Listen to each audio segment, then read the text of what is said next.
Hello everybody, this is Octember Fail number 4, and I'm going to go ahead and include number 6 as well because it's another clock.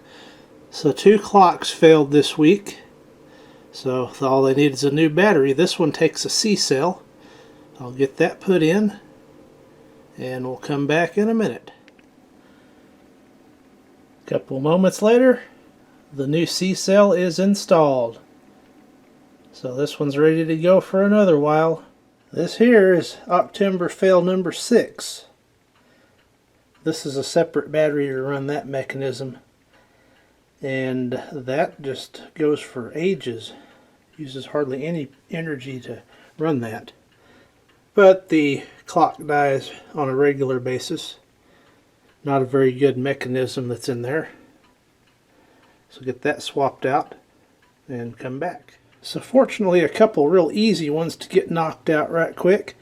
So once again, this has been Octember Fails 4 and 6. Thank you for watching. 5 is a big one, so be staying tuned for that.